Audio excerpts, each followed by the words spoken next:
नमस्कार, 10 कदम के साथ हाजिर हूं मैं अनुपम। प्रदेश की हर छोटी बड़ी खबरों को लेकर के मेरठ में पुलिस और गौकशों के बीच में मुठभेड़ हुई है। इस मुठभेड़ में पुलिस की गोली लगने से 3 गौकश घायल हो गए हैं। पुलिस ने तीनों गौकशों को गिरफ्तार करके अस्पताल में भर्ती कराया है। इन आरोपियों के पास से 3 गौवंश, अवैध असलहा, मिनी ट्रक और गौकशी में इस्तेमाल होने वाले औजार बरामद किए गए हैं। थाना सरदा क्षेत्र के बेगमाबाद के जंगल में मुठभेड़ हुई है। पुलिस ने जब घेराबंदी की तो बदमाशों ने पुलिस पर ही फायरिंग करनी शुरू कर दी। इसके बाद जवाबी फायरिंग में 3 बदमाश घायल हो गए।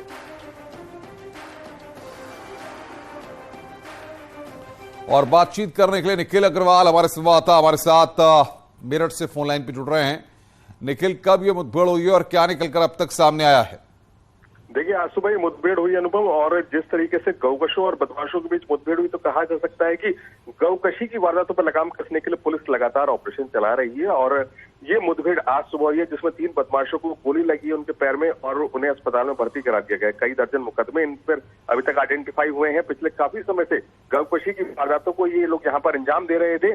3 गाय भी बरामद हुई हैं इन बदमाशों के पास से, जिन्हें काटने के लिए जंगल में पहुंचे थे बेगमाबाद के, और वहीं से औजार, मिनी ट्रक और मोटरसाइकिल्स भी बरामद हुई है। साथ ही अवैध हथियार जिनसे फायरिंग की गई थी। तो नहीं माना जा रहा है कि गौकशी की वारदातों पर लगाम लग सकेगी और पुलिस इसे एक बड़ी कामयाबी के रूप में देख रही है। वैसे भी पश्चिम उत्तर प्रदेश में जिस तरह से गौकशी की वारदातों का एक ट्रेंड बन गया था पिछली सरकारों में, उस पर अब शायद योगी सरकार में लगाम लग सकी है। जी निखिल, बहुत बहुत शुक्रिया आपका हमारे साथ जुड़ने के लिए और बातचीत करने के लिए। आगे बढ़ते हैं। बुलंदशहर से खबर है, 2 जगहों पर पुलिस और बदमाशों के बीच में मुठभेड़ हुई है। 2 अलग अलग थाना क्षेत्रों में मुठभेड़ हुई है। बुलंदशहर में 2 और खुर्जा में 1 बदमाश पुलिस की गोली लगने से घायल हो गया। बुलंदशहर में बदमाशों से 1 लाख कैश और अवैध हथियार बरामद किया गया है। वहीं खुर्जा में पुलिस ने बदमाशों से अवैध असलहा बरामद किया है।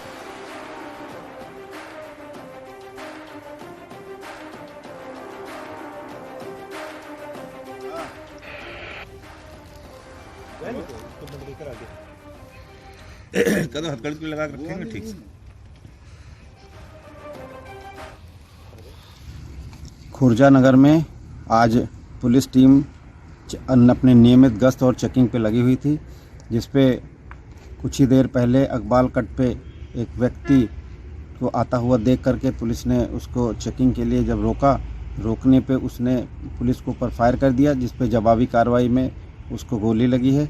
उसको उपचार हेतु हॉस्पिटल भेज दिया गया है तथा अन्य विधिक कार्रवाई की जा रही है। उसकी पहचान दीपक के रूप में हुई है, जो दिनांक 17/12/2022 को नेहरूपुर में 9 वर्षीय बालिका के ऊपर चाकू से प्रहार किया था। आगे बढ़ते हैं। गाजियाबाद में पुलिस ने संदिग्ध हालात में लापता हुए 3 नाबालिग छात्रों को ढूंढ निकाला है। वेब सिटी इलाके से तीनों छात्र गायब हो गए थे। बता दें कि ये छात्र बर्थडे पार्टी में जाने की बात कहकर घर से निकले थे, तब से उनका कोई पता नहीं चल पा रहा था। पुलिस की 4 टीमें लापता छात्रों की तलाश में जुटी थीं। पुलिस ने तीनों को सकुशल ढूंढ निकाला। बताया जा रहा है कि ये बच्चे भटकते हुए गढ़गंगा पहुंच गए थे। पुलिस ने तीनों छात्रों को उनके परिजनों को सौंप दिया है।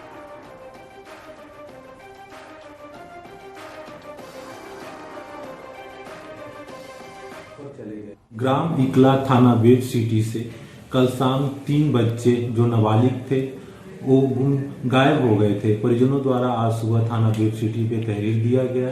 प्राप्त तहरीर के आधार पर अभियोग पंजीकृत कर तत्काल 5 टीमों का गठन किया गया, जो सीसीटीवी, सीडीआर एवं अन्य माध्यमों से बच्चों की तलाश कर रही थी। इसी क्रम में आज शाम को ये तीनों बच्चे बरामद हो गए हैं। ये बच्चे कल शाम को घर से घूमने के लिए निकले हुए थे तथा भटकते हुए गढ़मुक्तेश्वर तक चले गए थे। आज पूरे दिन वह गढ़मुक्तेश्वर में गंगा के किनारे रहे तथा शाम को वापस आए हैं। इसी क्रम में इनकी बरामदगी हुई है। तत्काल इनको परिजनों को सुपुर्द किया जा रहा है। कानपुर देहात में पुलिस हिरासत में कथित मौत के मामले में मृतक की पत्नी ने बड़ा बयान दिया है। बलवंत की पत्नी ने कहा है कि वो अब तक की पुलिस कार्रवाई से संतुष्ट है।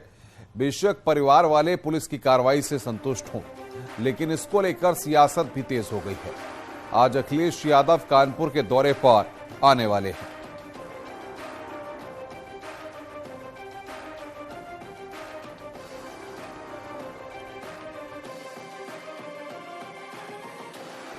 मेरा नाम शालिनी, पत्नी स्वर्गीय बलवंत सिंह, निवासी ग्राम सरैया, थाना सिवली, कानपुर देहात है।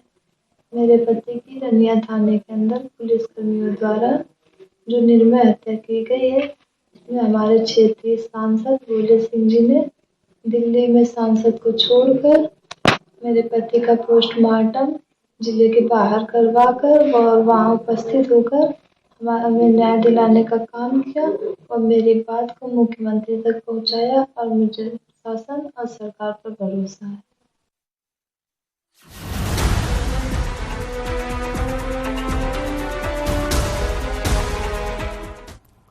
सीतापुर में धर्मांतरण कराए जाने का मामला सामने आया। यहां गांव के करीब 400 लोगों को बुलाया गया था।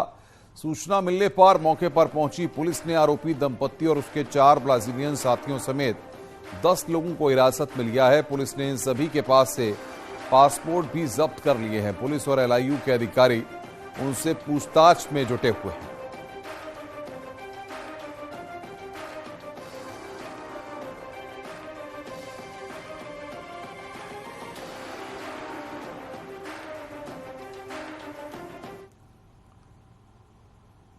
आगे बढ़ते हैं। कुशीनगर में संदिग्ध हालात में युवक की मौत से हड़कंप मच गया। युवक का शव घर में छत की कुंडी से लटका मिला है। मामला हाटा कोतवाली के पिपरेचा गांव का है। घर के लोग अपने पुराने मकान पर गए हुए थे। वापस लौटने पर दीपक का शव छत की कुंडी से लटका मिला। पुलिस ने छत की कुंडी से शव को पोस्टमार्टम के लिए भेजा। शुरुआती जांच में पुलिस इसे आत्महत्या का मामला मान रही है।